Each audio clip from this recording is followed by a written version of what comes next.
Harry ওম। আমরা এই মুহূর্তে সুরেশ ভবনে আছি। আজ 23শে ডিসেম্বর 2025। আগামী কয়েকদিনের মধ্যেই শুভ ক্রিসমাস বড়দিন আসছেন। এই জন্য সকলকে শুভেচ্ছা জানাচ্ছি আগামভাবে শুভ ক্রিসমাস বলে। আজকে বিষয় গীতা থেকে আনছি। প্রত্যেকের মধ্যে তিনি আছেন, এটাকে অনুভব করতে হবে, বা অনুভব না করলেও তিনি অনুভব করাচ্ছেন। আমি অনুভব করি বা না করি, তিনি এই দেহ দিয়ে অনুভব করাচ্ছেন। সেটাও কিন্তু অনুভব হয়ে যাওয়া। আমার অজান্তে আমার মধ্যে দেহের মধ্যে কেউ একটা আছেন, তিনি আছেন বলে এই জগৎটাকে আমি অনুভব করছি, উপলব্ধি করছি প্রভৃতি। এবং এই দেহটাকে জাগিয়ে রেখেছেন কে আছে, যার জন্যে আমি উজ্জীবিত প্রাণবন্ত হয়ে আছি। আমরা একে অপরের সঙ্গে কথা বলছি, মাতিয়ে রেখেছি প্রভৃতি। কার উপস্থিতির জন্য? তোমার উপস্থিতির জন্য। দেহের মধ্যে তোমার উপস্থিতিটা আছে বলে আমি এত সহজে এটাকে উপলব্ধির অনুভব করছি। গীতাতে বলছেন দেহি নিত্য আবদ্ধ দেহে সর্বস্ব ভারতঃ। এর আগে বারবার বলেছি, দেহের মধ্যে দেহিরূপে তিনি আছেন, এটাকে অনুভব করতে হবে। আবার একটা কথা এসে গেছে, আশা করতে করতে এলো, তানি সর্বাণী সংযম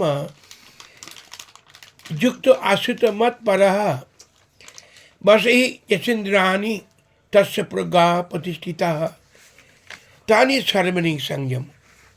তিনি এই জগতে থাকতে গেলে তাকে যদি সবসময় স্বীকার করি, আপনি দেহটি তারই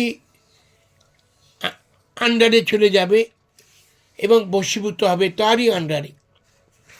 তখনই আমার মধ্যে প্রজ্ঞা জ্ঞান প্রতিষ্ঠিত হবে। দ্বিতীয় অধ্যায় 100টি শ্লোকে আছে। এটা ভীষণ ভাইটাল ব্যাপার, যে সুন্দরভাবে কথা বললেন যে তোমার উপস্থিতিকে যদি আমি সবসময় স্বীকার করি, আমার আপনি আমার মধ্যে একটা তার প্রতি একটা সংযুক্ত ভাব আসবে। তো তুমি আছো, তাই আমি আছি। এটাকে অনুভব করতে করতে দেখা যায় তার অনেক চিন্তা লাঘব হয়ে যায়, ফ্রি হয়ে যায়। জগতে তো নানা রকম আপ ডাউন আছে, ঘাত প্রতিঘাত আছে, আসবে। কিন্তু যখন আমি তার উপস্থিতিকে আমি সর্বস্ব বলে স্বীকার করছি, তখন আমার আপনি একটা সংযত বা সংযম প্রভৃতি ভাবটা আসবে। এটা গুরু কৃপায় সম্ভব। তখন তাকে বলা হয় প্রজ্ঞা প্রতিষ্ঠিতা, জ্ঞান এসে প্রতিষ্ঠিত হয়। জ্ঞান মানে আত্মজ্ঞান, ব্রহ্মজ্ঞান। দীক্ষা এই জন্যই দীক্ষা নেওয়া হয়েছে। দীক্ষা মানে আমার যেন আত্মজ্ঞান ব্রহ্মজ্ঞান হয়। তুমি আছো বলেই আমার উপস্থিতি, এই আত্মজ্ঞান ব্রহ্মজ্ঞান। এর আগে বলেছিলাম, আগে তুমি, তারপর দেহাত্মিকা বোধ, তারপরে আমি জগৎটা দেখছি। এর অনেক আগেই বলা, খুব সত্যি কথা। আগে তুমি, এই যে তোমার উপস্থিতিকে আমি সবসময় এখন প্রতি মুহূর্তে প্রতিক্ষণ স্বীকার করি, কেউ একটা আছে এই দেহের মধ্যে, তাই আমি আছি। এইভাবে আমার অস্তিত্বটা তোমার উপরই নির্ভর করছে। তুমি যতক্ষণ আছো ততক্ষণ আমি আছি, তুমি সরে গেলে আমি নাই। এটা প্রত্যেক মানুষ যদি এটা বোঝে, সবাই জানে কিন্তু বোঝে কম। প্রত্যেকে জানে আত্মা দিয়ে আছে বলে বেঁচে আছে, আত্মা চলে গেলে মরে যায়। কিন্তু এটাকে হৃদয়ঙ্গম করতে হবে, যথার্থ বুঝতে হবে। একই সনাতন ধর্ম বলে। এর জন্য দীক্ষা নেওয়া। দীক্ষা মানে দিব্য অবস্থায় যিনি আছেন তার অস্তিত্বকে স্বীকার করা। দিব্য জ্ঞান এটি দীক্ষা।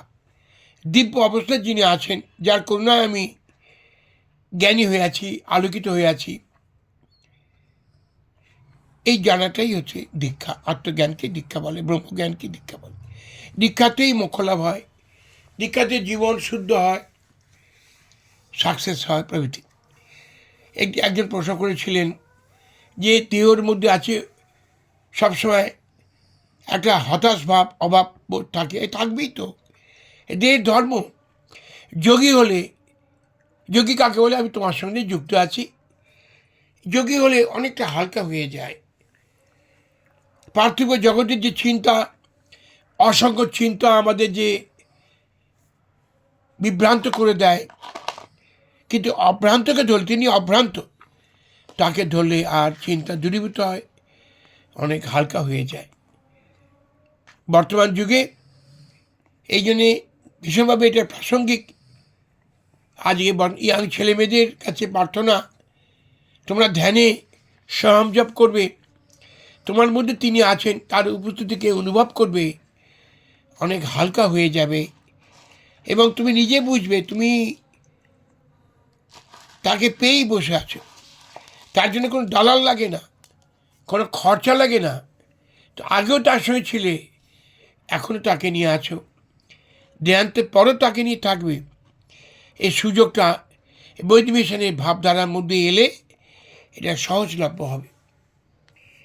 বেদান্ত ঘাঁটতে গিয়ে আমার ব্যক্তিগত জীবনে দেখা গেল গীতার ভীষণ প্রাসঙ্গিক বর্তমান যুগে, সেটাকে প্র্যাকটিক্যালে আনা এবং বর্তমান যুগে সঙ্গে খাপ খাইয়ে নিয়ে নেওয়া।